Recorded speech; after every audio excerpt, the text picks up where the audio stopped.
하늘에 큰 이적이 보이니 해를 옷 입은 한 여자가 있는데 그 발 아래에는 달이 있고 그 머리에는 12별의 관을 썼더라. 이 여자가 아이를 베어 해산하게 되매 아파서 애를 쓰며 부르짖더라. 하늘에 또 다른 이적이 보이니 보라, 한 큰 붉은 용이 있어 머리가 7이요 뿔이 10이라. 그 여러 머리에 7 왕관이 있는데 그 꼬리가 하늘의 별 3분의 1을 끌어다가 땅에 던지더라. 용이 해산하려는 여자 앞에서 그가 해산하면 그 아이를 삼키고자 하더니 여자가 아들을 낳으니 이는 장차 철장으로 만국을 다스릴 남자라. 그 아이를 하나님 앞과 그 보좌 앞으로 올려가더라.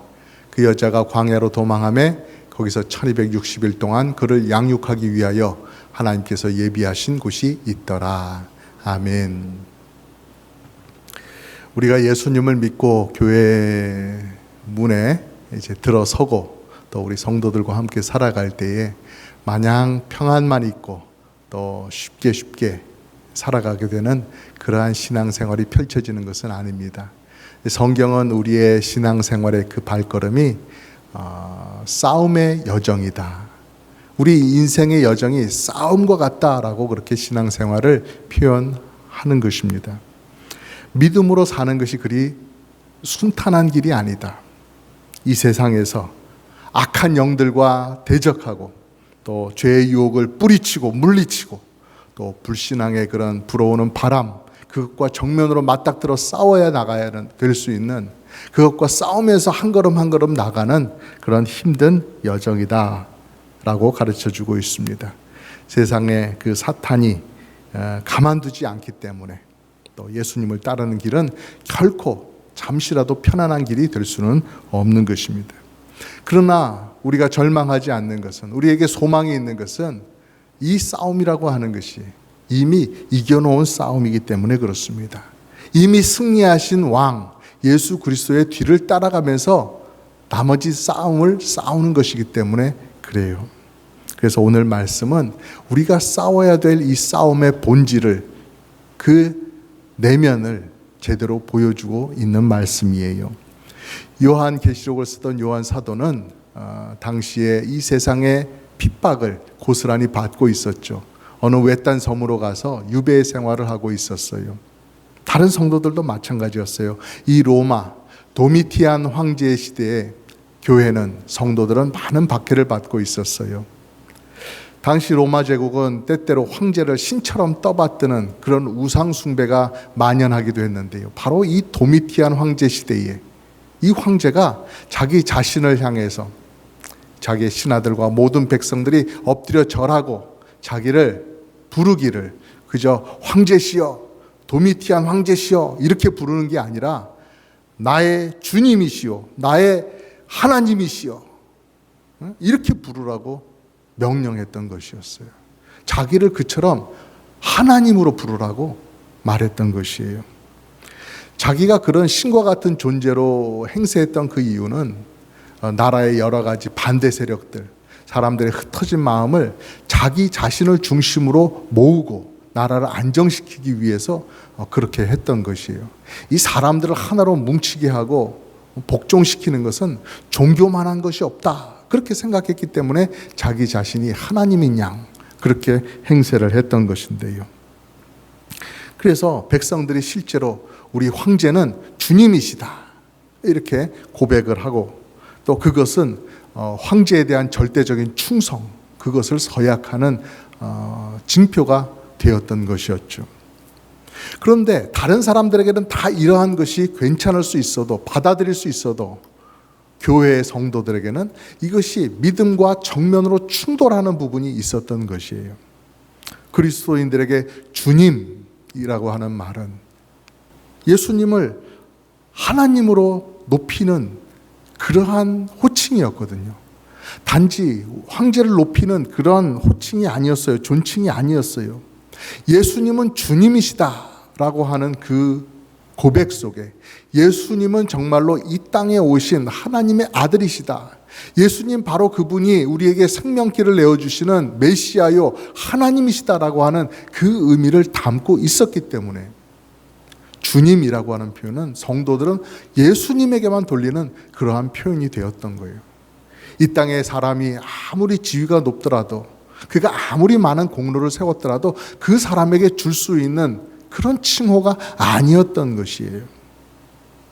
구약시대에 하나님을 주님이라고 부를 때 히브리어로 아돈이라고 불렀습니다.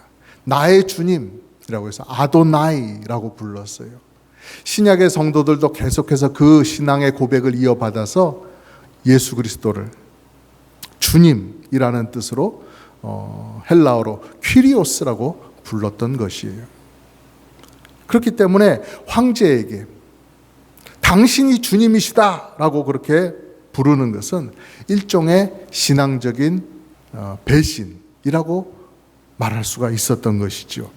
그렇기 때문에 하나님 외에 어떤 존재도 성도들에게, 교회에게 주님이 될 수 없었어요. 우리도 그와 같은 신앙을 말세까지 계속해서 지켜나가시길 바랍니다. 이 세상에 다른 것에 마음을 주고 그것을 내 주님보다 더 귀하게 여기고 그 앞에서 쩔쩔매고 목매어서 살아가는 그런 모습이 되지 않기를 바랍니다. 오직 우리 주님께만 아름답고 순결한 희생을, 헌신을 드릴 수 있는 여러분 되시기를 간절히 바라는 것입니다. 결국 이 예수님은 주님이시다 하는 이 교회의 고백이 황제의 그 권한, 황제의 권력과 대치되게 되었어요. 충돌하게 되었어요. 이 한마디, 별것 아닌 것 같은 이 한마디, 예수님이 주님이시다 하는 것 때문에 성도들은 핍박을 받는 이유가 되었어요. 황제를 인정하지 않아? 황제를 신처럼 떠받들지 않아? 직장에서 쫓겨나고 재산을 잃고 두들겨 맞고 감옥에 갇히고 심지어 목숨까지도 잃게 되는 경우가 있었던 것이었죠. 그렇게 세상의 권력자들, 황제의 편에 서 있는 그런 권력자들에게는 온 나라 안에 성도들이 계속해서 짓밟힘을 당했어요. 그리고 세상 사람들은 예수님을 믿는 성도들, 교회에 다니는 성도들 향해서 저런 정신 나간 놈들 조롱하며 욕했어요. 그런 일이 다반사였다는 것입니다. 근데 이렇게 피 흘리고 고통당하고 살아가는 이 땅의 성도들에게 하나님께서는 요한 사도에게 말씀을 주셔서 그것이 전부가 아님을 깨닫게 해 주시는 것입니다. 고통받는 이 현실 너머에 더 깊은 영적인 이면이 있다. 그 이후의 이면에 되어지고 있는 일들이 어떤 것이 있음을 가르쳐 주고 있는 거예요.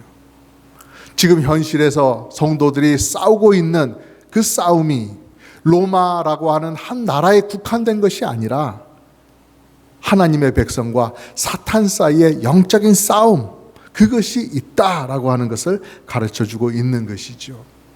1절 2절의 말씀에 보니까 하늘에 큰 이적이 보이니 해를 옷 입은 한 여자가 있는데 그 발 아래에는 달이 있고 그 머리에는 12별의 관을 썼더라.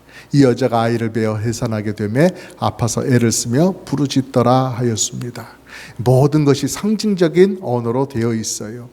그것들을 우리가 한 번씩 살펴볼 텐데요. 이 여자가 누굴까요? 이 여인은 하나님의 언약 백성을 가리키고 있어요. 구약시대의 이스라엘 백성들, 언약을 맺고 하나님의 백성이 된 그 사람들과 또 신약시대의 교회의 성도들, 이 모든 사람들을 가리켜서 이 모든 언약의 공동체, 언약의 백성, 하나님의 백성들을 가리켜서 말하고 있는 거예요. 한 여인이다 라고 표현을 하고 있는 거예요. 이 여자가 어떤 모습이냐? 해를 옷처럼 입고 있다.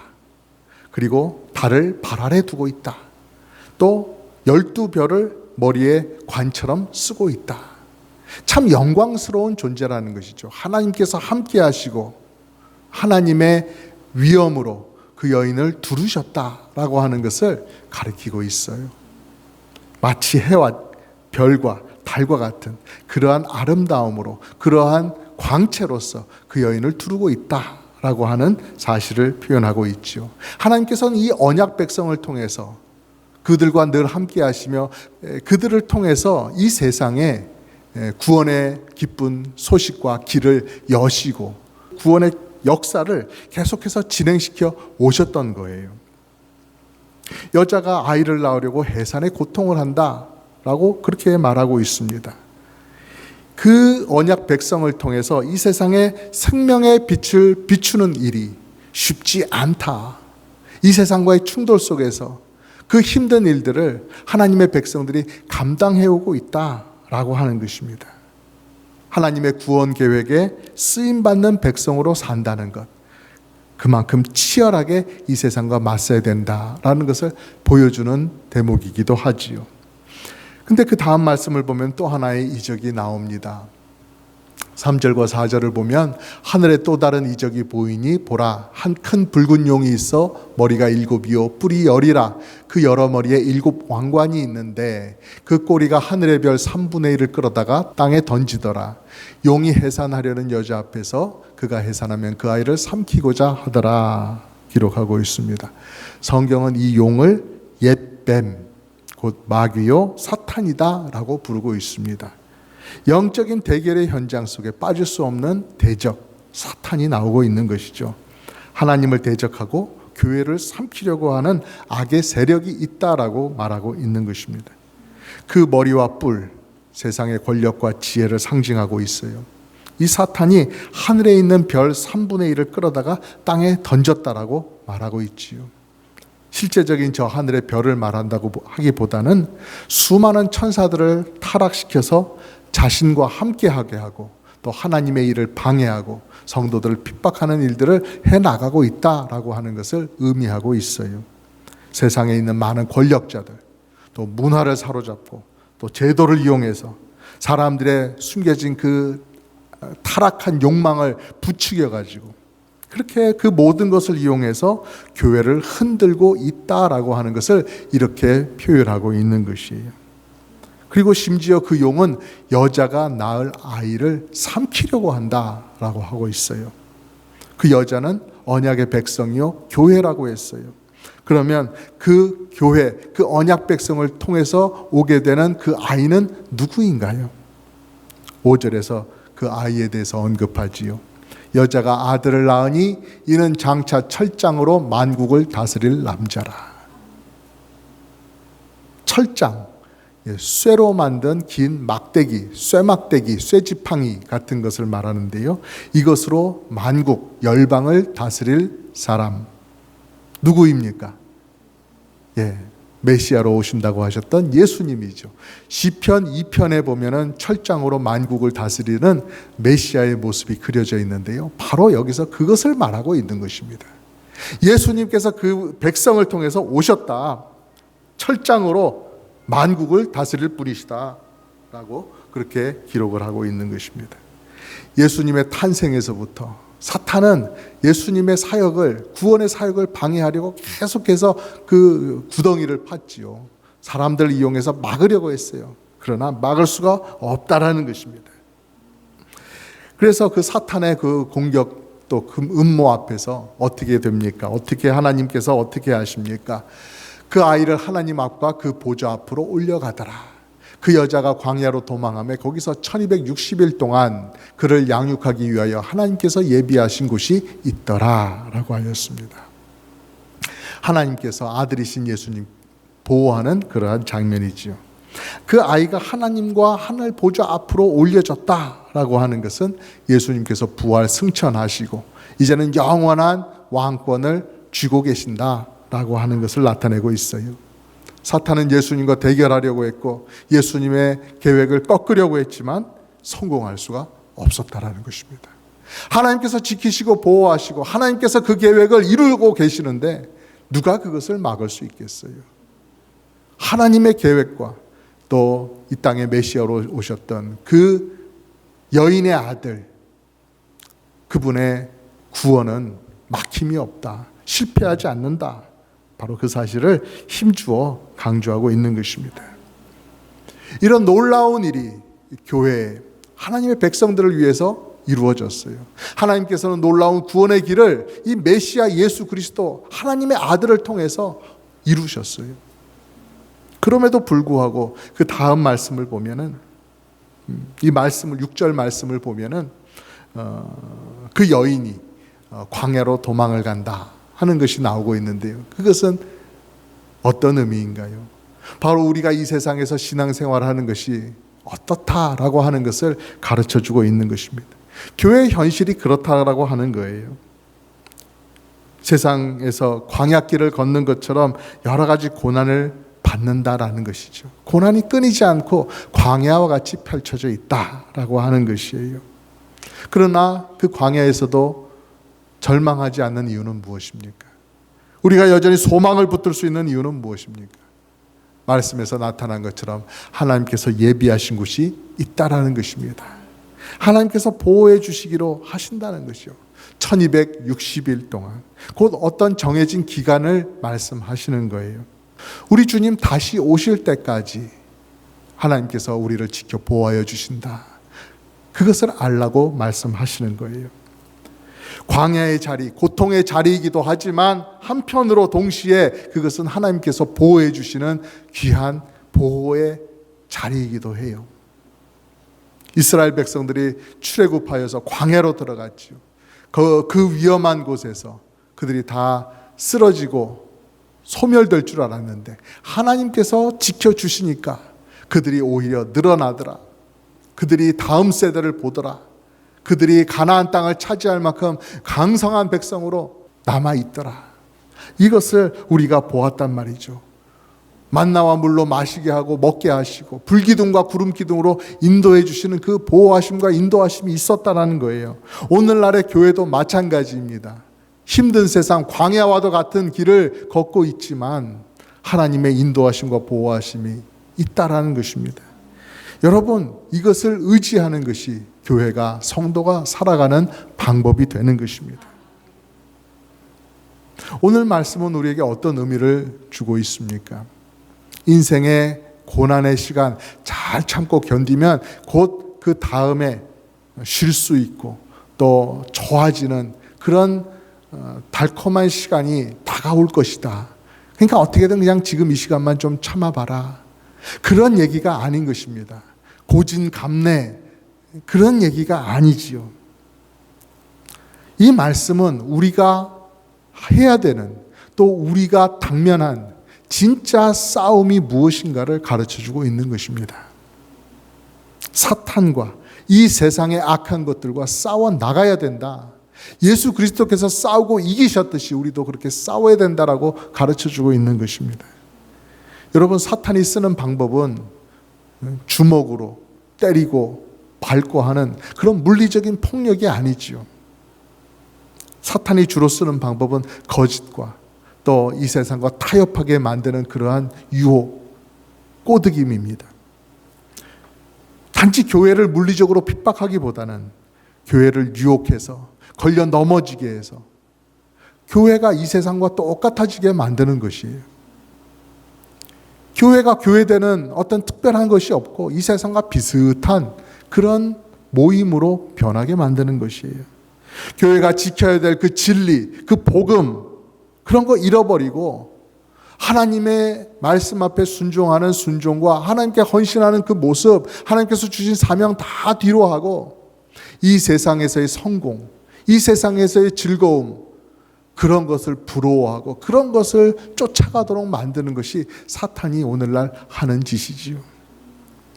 예수님을 믿긴 하지만 굳이 말씀대로 100% 따라서 살 필요는 없지. 교회가 사랑이 가득하면 됐지. 무슨 진리까지 그렇게 말하고 그렇게 깐깐하게 잣대를 기준을 세울 필요가 뭐가 있겠느냐. 그러면 교인들 다 떠난다. 하나님은 사랑이시니까 웬만한 죄는 그냥 적당히 덮고 넘어가자 하는 그런 말들. 듣기에는 쉬워 보이고 그 길이 현명해 보이고 진짜 사랑이 가득한 길처럼 보이고 교회는 그래야만 할 것처럼 참 달콤한 말이기는 하지만 그것은 교회를 죽이는 독이 담겨 있는 말들이지요. 그렇게 되면 교회가 따로 있을 필요가 없는 것이죠. 사탄은 오늘날 여전히 성도들을 속이려고 합니다. 정말로 중요한 신앙의 문제, 포기할 수 없고 타협할 수 없는 그 신앙의 문제를 내 기분에 맞느냐 안 맞느냐 하는 그런 문제로 바꿉니다. 난 싫어. 안 해. 내 스타일이 아니야. 나하고는 안 맞아. 자꾸 그런 것으로 생각하게 만드는 것이죠. 복음을 인간의 성공과 행복의 도구로 바꿉니다. 예수 믿어서 내가 세상에서 성공했다, 이것을 간증이라고 그렇게 하고 있습니다. 예수 믿으면 모든 게 술술 풀린다, 그게 맞는 거다, 술술 풀리지 않으면 네가 예수님을 잘못 믿고 있는 거다라고 하는 식으로 그렇게 성도들을 잘못 인도하고 있는 일들도 많이 있습니다. 성경은 그런 복음, 그런 가르침을 주지 않습니다. 하나님이 원하시는 성도의 삶이라고 하는 것은 오늘도 내일도 그저 편안하게 세상에 있는 좋은 것들 잘 누리면서 즐기면서 그렇게 살아가는 것, 그것이라고 말씀하지 않습니다. 우리는 싸워야 된다는 것을 가르쳐 주고 계세요. 내가 더 잘 살기 위해서, 더 잘 먹기 위해서 내 주변 환경과 내 주변 사람들과 싸우는 것이 아니라 불신앙과 거짓신앙, 악한 존재들, 그런 것들과 싸우라고 가르쳐 주십니다. 진리를 믿고 그대로 사느냐, 아니면 세상의 말을 따라가느냐, 이것이 영적 싸움의 핵심인 것입니다. 이 싸움이 쉽지 않아요. 때로는 외로움 속에서, 때로는 사람들의 조롱 속에서, 반대 속에서 싸워야 되는 것입니다. 믿음을 지키는 것이 손해가 되는 때도 있습니다. 거짓말이 더 강해 보이고 진리를 지키고 있는 것은 고리타분하고 옹졸해 보일 수도 있습니다. 그러나 성경은 미리 분명히 말씀하십니다. 이 싸움은 이미 이긴 싸움이다. 결과는 이미 정해져 있다. 싸움의 결말은 그리스도의 승리다라고 가르쳐주고 있습니다. 사탄은 이미 심판을 받았고 그의 세력은 제한되어 있습니다. 그래서 우리가 싸우는 싸움이라고 하는 것은 혹시 질까봐 염려하면서 싸우는 싸움이 아니라 이미 다 승리로 결정이 되어 있는데 그 나머지 싸움을 마저 싸우고 있는 그러한 과정이라고 하는 사실을 우리가 잘 알아야 되지요. 그 가운데 우리가 오해하지 말아야 될 것이 있습니다. 이미 이겨놓은 싸움이라고 해서 내가 어떻게 하든지 결과는 뻔한데 나는 이미 구원받기로 되어 있으니 이 세상에서 적당히 살아도 된다, 그렇게 생각하시면 안 되는 것입니다. 예수님이 이겼고 구원하셨으니 나는 마음대로 살자, 적당히 타락해서 타협하고 죄짓고 살아도 되겠지, 그래서는 안 되는 것입니다. 그것은 십자가에 달리신 예수님을 모독하는 일입니다. 우리를 게으르게 만들고 우리를 더욱더 타락하게 만들기 위해서 예수님이 십자가에 달리신 것 아닙니다. 우리가 이 세상에서 경건하고 거룩하게 끝까지 싸워야 할 이유를 가르쳐 주시기 위해서 우리 주님은 가르침을 주셨고 복음을 주신 것입니다. 하나님은 우리에게 승리를 보장해 주셨지만 싸움의 끝까지 참여하는 믿음의 사람들을 통해서 그 승리를 완성시켜 나가시는 거예요. 그래서 요한계시록에서는 이렇게 말씀을 하시는 부분이 여러 군데 있습니다. 이기는 자에게는, 또는 끝까지 인내하는 자는 이라고 하는 표현을 사용하시는 것입니다. 구원은 믿음으로 얻는 것이 분명하지만 그 믿음은 어떻게 증명됩니까? 끝까지 믿음의 싸움을 싸우는 것으로 그에게 믿음이 있었는지 없었는지가 증명이 되는 것입니다. 우리가 사는 이 세상, 많은 발전이 있고 좋아 보여도 여전히 광야라고 하는 사실을 잊지 마시기를 부탁드립니다. 그리고 하나님은 그 광야 가운데서 여전히 변치 않고 성도들을 지켜 보호하고 계십니다. 사탄의 분노는 거세지만 그의 음모는 음흉하지만 그럼에도 불구하고 하나님의 보호는 더욱더 강력합니다. 하나님의 보호는 더욱더 신실합니다. 그분은 지금도 우리를 예비하신 곳으로 인도하고 계신 거예요. 그러니 여러분, 우리는 싸움을 포기하지 말아야 됩니다. 타협하지 말아야 돼요. 복음을 흐리지 말아야 됩니다. 거짓이 아무리 달콤하게 들려도 우리는 오직 진리이신 예수 그리스도만을 붙들어야 되는 것입니다. 믿음은 여정의 싸움이지만 그 싸움 결말이 확정되었지만, 승리로 확정되었지만 그 승리는 믿음을 끝까지 지키는 자에게 영광으로 돌아올 것이라는 사실을 분명히 믿으시면서 오늘도 말씀으로 무장하시고 기도로 깨어있기를 간절히 바랍니다. 언젠가 모든 전쟁이 끝나는 날, 우리는 쇠몽둥이를 손에 들고 만국을 다스리시는 승리하신 주님 앞에 서게 될 것입니다. 그날을 바라보면서 믿음의 싸움을 잘 감당하시는 여러분 되시기를 주님의 이름으로 축복합니다.